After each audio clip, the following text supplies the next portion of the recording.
मुख्यमंत्री अनेक वर्ष विरोधी पक्षामध्ये काम करत होते आणि त्यांना विरोधी पक्षाचाही अनुभव अलीकडच्या कालखंडामध्ये ते सरकारमध्ये आलेले आहे। सरकारमध्ये असताना त्यांची भूमिका आता बदलली आहे की विरोधकांना प्रशिक्षण देण्याची गरज आहे। मला वाटतं प्रशिक्षण तर दोघांनाही देण्याची गरज आहे। विरोधकही काही अतिरेकपणा करत असतील किंवा सरकारही त्या ठिकाणी संवेदनशील नसेल तर या ठिकाणी सरकारलाही आधी प्रशिक्षण देण्याची गरज आहे की विरोधकांचं म्हणणं मान्य करा किंवा विरोधकांचं म्हणणं ऐकून तरी घ्या, ऐकूनच घ्यायचं नाही असं जर सरकारने ठरवलं असेल तर मग सरकारी तेवढाच जबाबदार आहे।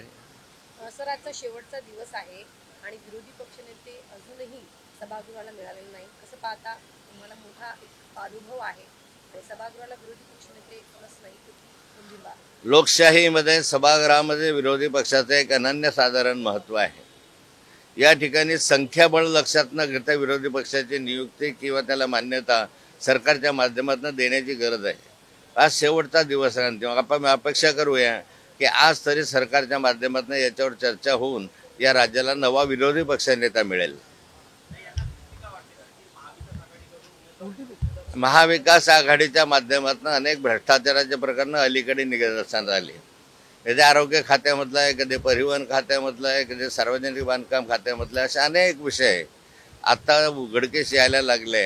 विरोधी पक्ष नेता जर या ठिकाणी नियुक्त केला तर असे भ्रष्टाचाराचे आणि अव्यवस्थेचे प्रश्न अनेक ऐरणीवर येऊ शकतात आणि ही भीती सरकारला वारंवार वाटते।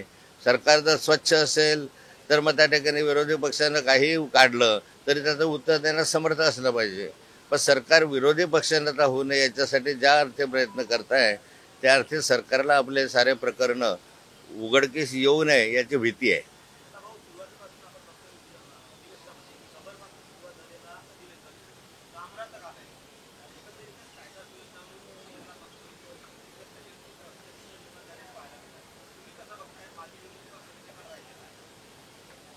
अधिवेशनाचा आज अंतिम दिवस आहे आणि अधिवेशन सर्वसाधारणपणे जनतेच्या समस्या सोडवण्यासाठी राज्यामधल्या ज्या घटना आहेत त्या घटनांची नोंद घेण्यासाठी असतं।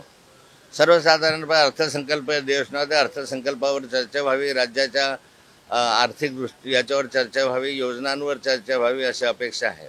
परंतु दुर्दैवाने हे अधिवेशन पहिल्यांदा मी असं अनुभवतो गेल्या अनेक वर्षामध्ये की अधिवेशनामध्ये वेगळ्याच प्रश्नांवर चर्चा झाली आणि सर्व महत्त्वाचे प्रश्न बाजूला सरलेत। या ठिकाणी कधी मसाजोगचं प्रकरण आलं असेल, कधी औरंगजेबाचं प्रकरण आलं असेल, कधी कामराचं प्रकरण आलं असेल आणि एवढ्या सभागृहाचा वेळ वाया गेला। आणि शेतकऱ्यांची कर्जमाफी असेल, शेतकऱ्यांच्या आत्महत्येचे प्रश्न असतील, मजुरांचे प्रश्न आहेत, कामगारांचे प्रश्न आहेत, अनेक कर्मचाऱ्यांचे प्रश्न आहे, हे प्रश्न सोडवणं यासाठी जे व्यासपीठ आहे त्या व्यासपीठाचा आपल्याला उपयोग करून घेता आला आणि असं दुर्दैवानं म्हणावं लागतं।